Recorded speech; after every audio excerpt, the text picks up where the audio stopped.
Assalamualaikum warahmatullahi wabarakatuh, pemirsa MTA di rumah dimanapun Anda berada.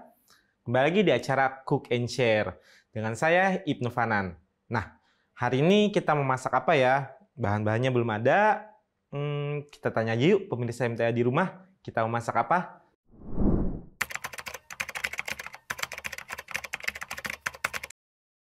Masak rendang. Rendang aja. Rendang karena terpopuler, Saya sambil belajar lebih enak juga. masakan Nusantara. Oke, pemirsa MTA di rumah, tadi sudah dengar permintaan dari ibu-ibu yang diwawancari oleh timnya Cook and Share. Nah, selanjutnya kita akan masak rendang. Tapi sebelum masak, aku akan membagikan tentang sejarah, literatur, dan budaya tentang rendang tersebut. Jadi sebenarnya rendang tersebut adalah warisan dari nenek moyang kita. Nenek moyang Indonesia, khususnya suku Minangkabau. Di mana makanan itu bisa kita lihat dari tekstur, cita rasa, terus dari budayanya juga, di mana makanan tersebut atau rendang tersebut merupakan makanan yang biasa dipakai atau dimakan ketika nenek moyang kita itu berpergian. Jadi nenek moyang kita itu selalu berpindah tempat dari tempat satu ke tempat yang lainnya. Mereka berlayar, berdagang. Nah, pemirsa di rumah, jadi makanan tersebut itu digunakan karena makanan rendang atau rendang tersebut itu bisa awet dan tahan lama. Nah, selanjutnya rendang juga itu merupakan salah satu ciri khas dari Indonesia juga loh, pemirsa MTA di rumah. Chef, bener nggak sih kalau rendang itu makanan terenak di dunia? Oke, benar apa enggak? Itu benar. Karena CNN pada tahun 2011 itu sudah membuat seperti percobaan, terus membuat seperti perlombaan makanan terlezat di dunia, dan itu dilakukan setiap tahun. Nah, pada tahun 2011, rendang menempati peringkat nomor 1. Nah, itu patut kita banggakan sebagai bangsa Indonesia yang makanannya sudah dikenal di dunia internasional. Chef, satu lagi. Emang chef pernah ikut lomba ya memasak rendang? Oke, masak rendang pernah ikut lomba apa enggak? Yes, saya pernah ikut lomba untuk masak rendang. Jadi, pada tahun 2012, saya pernah menjuarai kejuaraan rendang yang terbesar di Indonesia, di mana diikuti oleh 250 peserta, mulai dari daerah-daerah yang ada di Indonesia, bahkan di internasional juga. Dan saya menempati peringkat nomor 1 untuk membuat rendang. Nah, pas banget nih dengan pemirsa MTA di rumah, aku akan membagikan bagaimana cara membuat rendang dengan standar resep yang aku punya dan bisa dilakukan di rumah. Sebenarnya itu sangat mudah. Cuman kita akan membahas lebih detail lagi mengenai cara pengolahannya seperti apa sesuai dengan nenek moyang kita dulu melakukan pengolahan rendang. Oke, pemirsa MTA di rumah, yuk kita siapkan bahan-bahan untuk membuat rendang. Oke. Nah, ini bahan-bahannya, dimana aku menggunakan dagingnya itu daging sapi. Sebetulnya untuk rendang bangsa Minangkabau atau daerah Minangkabau itu biasanya menggunakan daging kerbau. Nah, kali ini aku akan masaknya dengan menggunakan daging sapi. Cuman tekstur perbedaannya adalah daging kerbau itu memiliki tekstur yang lebih besar untuk pori-porinya ya, dan seratnya juga lebih besar dibandingkan dengan sapi. Tapi untuk hasilnya itu bisa hampir menyerupai. Nah, selanjutnya aku sudah menyiapkan beberapa rempah-rempah. Ini adalah jenisnya adalah spice. Jadi ada perbedaan antara herbs dan spice, di mana ketika spice itu yang dihasilkan adalah untuk cita rasanya.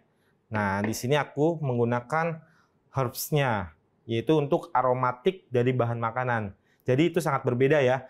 Ketika pemirsa MTA di rumah menggunakan herbs atau spice, itu harus dilihat dulu fungsinya untuk apa, apakah untuk cita rasa ataupun untuk aroma. Seandainya untuk aroma, itu menggunakan herbs jenis-jenisnya, seperti dari biji-bijian, terus dari daun-daunan.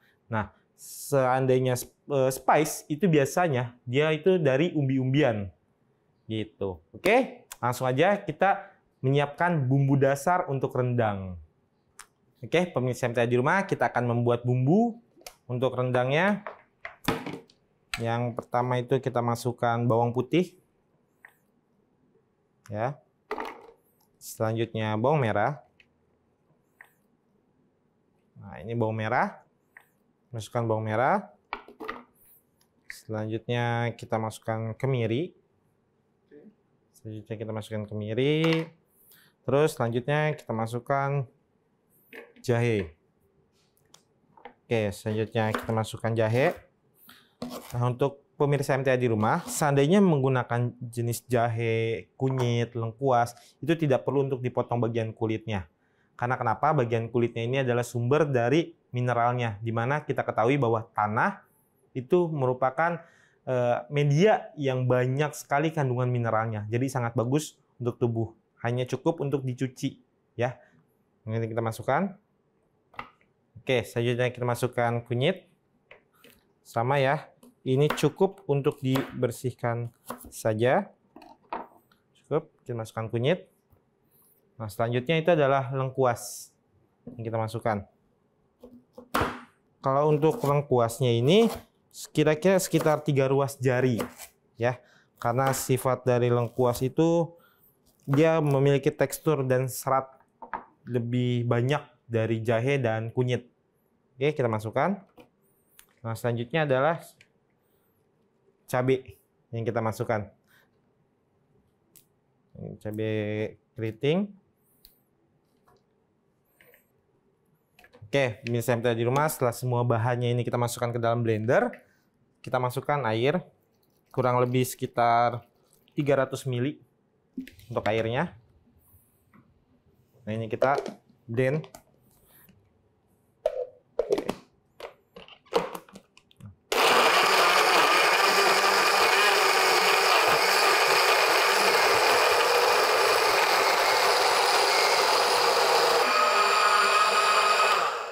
Nah, oke, pemirsa MTA di rumah, ini sudah kita blend. Ciri-cirinya untuk rendang ini, dia memiliki tekstur yang sangat halus. Sampai ke biji cabenya pun harus halus. Nah, cara blendernya kayak gimana? Itu sampai blendernya ini memiliki suhu hangat ya. Hangat-hangat kuku, jadi masih bisa kita pegang. Oke, kurang lebih sekitar 10 menitan. Nah, ini kita sisihkan terlebih dahulu. Oke. Selanjutnya kita akan blend juga untuk herbs-nya. Jadi kita akan blend supaya apa? Agar rempah-rempahnya itu lebih keluar lagi untuk aromatiknya. Jadi akan lebih maksimal ketika rempah-rempahnya ini memiliki tekstur powder. Gitu. Nah, ini kita akan blend. Tapi aku menggunakan blender khusus. Itu memiliki tingkat kehalusan sekitar 80-120 kehalusannya. Jadi pemirsa MTA di rumah, seandainya pemirsa MTA di rumah menggunakan blender biasa, nah itu harus harus dilihat jumlahnya dan tingkat lama kita ngeblendnya, gitu. Oke, aku menggunakan blender khusus untuk rempah-rempah, di mana memiliki tingkat kehalusan sekitar 80-120 mesh. Oke, jadi pemirsa MTA di rumah, seandainya pemirsa MTA di rumah tidak ada untuk blender khusus untuk herbs, nah bisa menggunakan blender biasa, tapi harus dilihat tingkat kuantitinya, banyak dari bahannya, dan tingkat untuk ngeblendnya. Gitu. Ini aku menggunakan blender khusus.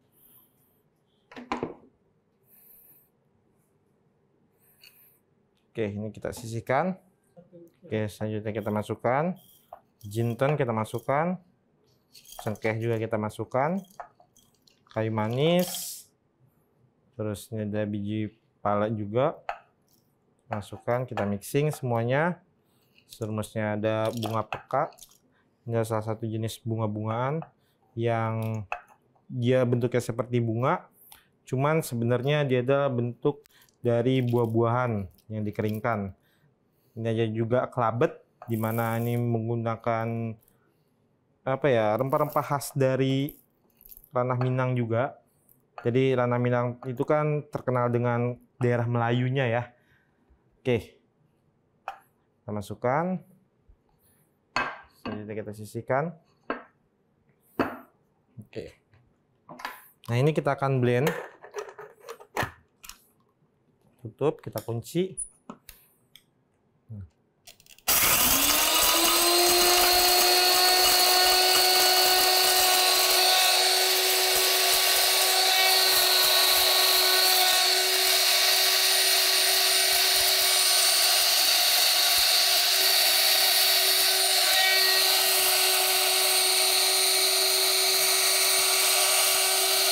Oke, ini udah kita blend. Sudah halus. Selanjutnya kita akan buka. Bisa dilihat tingkat kehalusannya sudah bagus. Selanjutnya kita sisihkan. Kita ambil. Jadi ini blendernya fleksibel. Oke, selanjutnya ini kita sisihkan. Kita tutup kembali. Nah, ini kita taruh lagi. Kita balikkan ke tempat asalnya. Oke. Nah, untuk bumbunya sudah siap. Rempah-rempahnya sudah siap. Selanjutnya dagingnya juga sudah saya potong. Biasanya kalau untuk daging itu kurang lebih 1 kilo itu dibagi menjadi 20. Tapi tergantung pemirsa MTA di rumah ya, mau dibaginya berapa, mau dibagi 10, mau dibagi 15, itu bisa. Tinggal dihitung waktu untuk proses pengolahannya aja ya. Oke, selanjutnya pemirsa MTA di rumah, yang pertama kita lakukan adalah kita tumis. Untuk bumbu dasar dari rendangnya, kita siapkan wajan atau saucepan. Aku menggunakan saucepan. Oke, pemirsa MTA di rumah, pertama-tama kita masukkan bumbu. Sorry, tadi langsung. Nah, kita masukkan bumbu. Untuk pemirsa MTA di rumah, seandainya bumbunya itu di blender menggunakan air, maka yang harus dilakukan pertama kali adalah kita reduce atau kita buang cairannya terlebih dahulu. Agar apa? Nanti supaya bumbunya itu bisa lebih cepat untuk matangnya, baru kita masukkan minyak.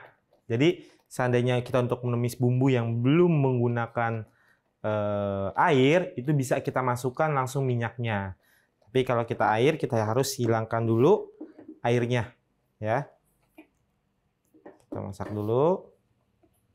Oke, pemirsa MTA di rumah, bumbunya juga sudah surut, airnya sudah hilang, sudah reduce. Oke, pemirsa MTA di rumah, selanjutnya kita masukkan minyak. Kurang lebih 100 ml. Minyaknya ini kita aduk. Nah, seandainya minyaknya itu dimasukkan ketika bumbunya surut, maka minyaknya langsung bisa berpisah dari bumbunya. Gitu. Itu ketika minyak dan bumbunya itu berpisah, itu menandakan bahwa bumbunya itu sudah siap kita masukkan bahan-bahan lain. Oke. Selanjutnya kita masukkan daging sapinya. Oke, selanjutnya kita masukkan dagingnya. Nah, ini kita masak sampai dagingnya itu keluar cairannya atau proses denaturasinya sudah mulai berjalan. Jadi proses denaturasi itu proses di mana dagingnya itu sudah mengeluarkan juicy atau cairan dari dagingnya karena partikel-partikel pada daging tersebut sudah mulai mengecil.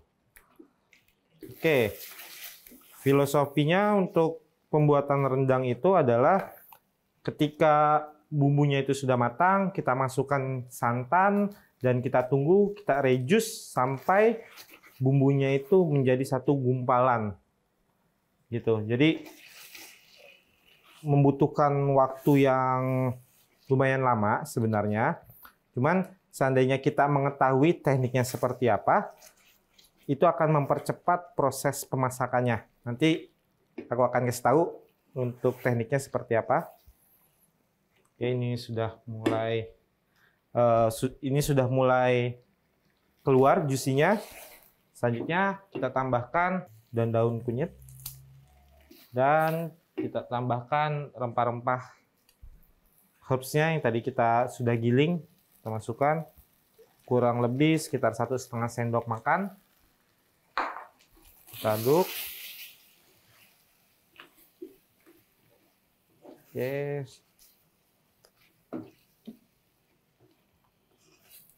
Selanjutnya kita tambahkan santan. Ya. Masukkan santan. Nah, untuk takarannya, untuk santannya itu kurang lebih 1 kilo daging itu membutuhkan 3 butir kelapa. Nah, bisa ditambahkan seandainya pemirsa MTA di rumah ingin lebih banyak bumbunya. Oke, ini kita masukkan. Nah, ini kita aduk lagi. Kita aduk sampai bumbu dan santannya itu tercampur merata. Nah, pemirsa MTA di rumah, perlu diketahui bahwa rendang ini merupakan makanan kebudayaan, di mana ini sangat kompleks sekali untuk komposisinya. Yang pertama menggunakan daging, di mana mencerminkan jiwa kepemimpinan. Terusnya menggunakan kelapa, di mana dari kelapa tersebut, dari pohonnya juga kita ketahui banyak sekali fungsinya, jadi menggambarkan dari intelektual juga. Terus menggunakan cabai. Nah, cabai itu dalam dunia kuliner itu mencerminkan jiwa keberanian. Nah, ditambah rempah-rempah, di mana kita menggunakan varian yang banyak untuk rempah-rempahnya, itu menggambarkan gabungan dari berbagai suku yang ada di Indonesia, khususnya di Minangkabau itu sendiri. Jadi, ini merupakan makanan kebudayaan. Jadi kita patut untuk mengetahui kebudayaan makanan kita seperti apa. Oke, untuk memasaknya. Jadi untuk memasak rendang tersebut, nenek moyang kita zaman dahulu itu menggunakan kayu bakar, di mana kayu bakar tersebut itu sulit untuk diatur apinya. Jadi kayu bakar ketika sudah nyala itu nyalanya itu tidak beraturan, sehingga lebih untuk lebih panas ya. Jadi untuk saat ini kita menggunakan kompor harus menggunakan kompor dengan api yang besar. Banyak sekali masyarakat kita yang ketika mengolah rendang itu apinya kecil, sehingga proses masaknya itu akan lebih lama. Padahal nenek moyang kita pada zaman dahulu itu melakukan dengan kayu bakar. Nah, kita perlu mencontohnya agar apa? Agar kita mengetahui tes sebenarnya rendang itu seperti apa. Jadi harus menggunakan kompor yang besar. Nah, untuk proses gimana sih ya caranya si daging ini bisa empuk gitu? Itu ketika proses, bukan pada proses pemasakannya, tapi ketika daging tersebut sudah 3/4 matang, nah kemudian kita matikan apinya dan dagingnya kita rendam dalam bumbu rendang ini. Jadi ketika proses pemasakan ini hanya untuk membuang cairannya, terus lebih untuk meningkatkan cita rasanya, tapi untuk supaya dagingnya itu empuk sama bisa meresap itu ketika proses perendamannya, dan harus dilakukan dengan api yang mati atau tidak menggunakan api sama sekali prosesnya. Gitu. Nanti kita lihat ya bagaimana prosesnya. Ini kita reduce atau kita masak kurang lebih sekitar 2 jam. Oke? Dan untuk peralatan yang kita gunakan itu harus menggunakan peralatan yang terbuka, tidak boleh tertutup. Jadi supaya dia uapnya lebih cepat untuk keluar. Oke? Kita tunggu sampai 2 jam ya, pemirsa MTA di rumah.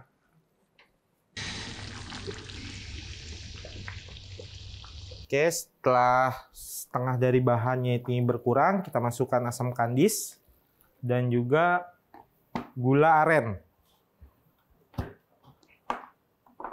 Oke, ini kita masukkan gula aren. Jadi supaya dia tesnya tidak terlalu asam dan rasa manisnya juga tidak terlalu manis banget. Nah, ini kita masukkan ketika di tengah-tengah proses pemasakan. Ya.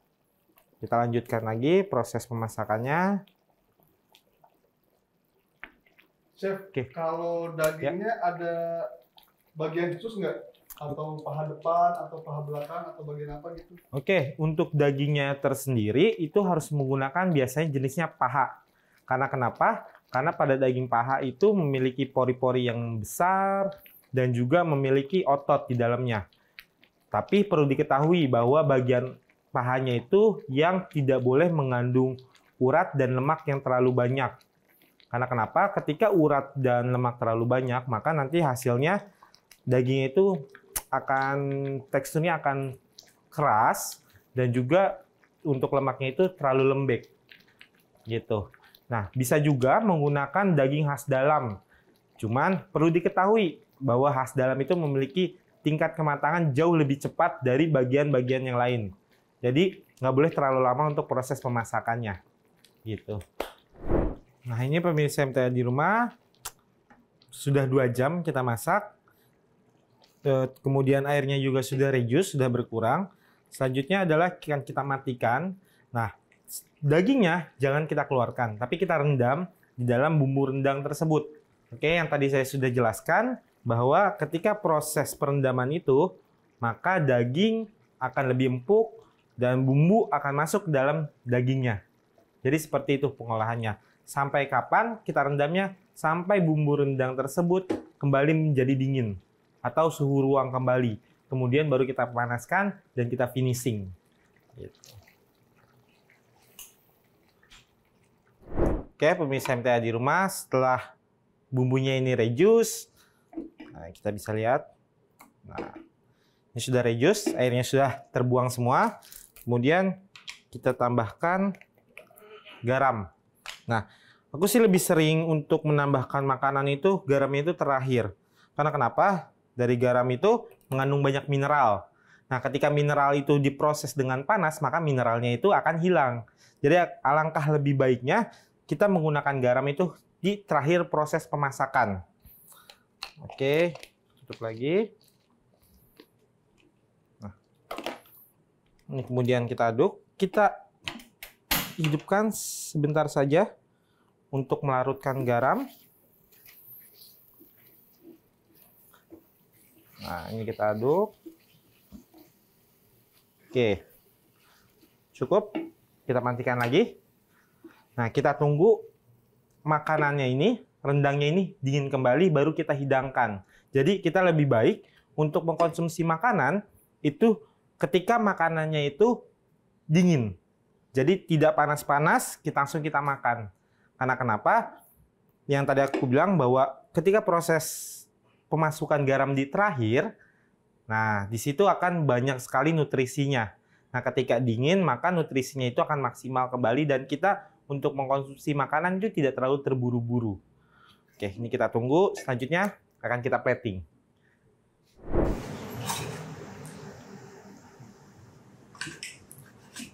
Nah, ini.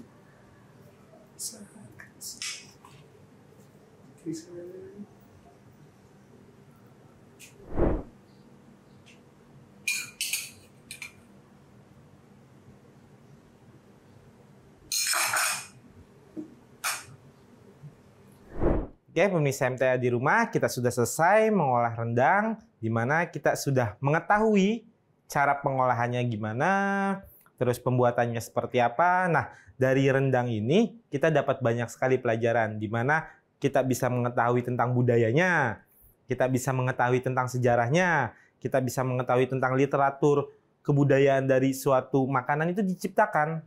Gitu. Jadi dari makanan ini kita bisa menggali satu hal di mana makanan itu diciptakan. Oke, jadi tetap saksikan terus acara Cook and Share.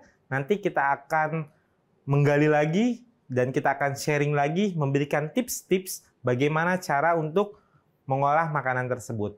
Oke, tetap saksikan acara Cook and Share dengan saya Ibnu Fanan. Wassalamualaikum warahmatullahi wabarakatuh.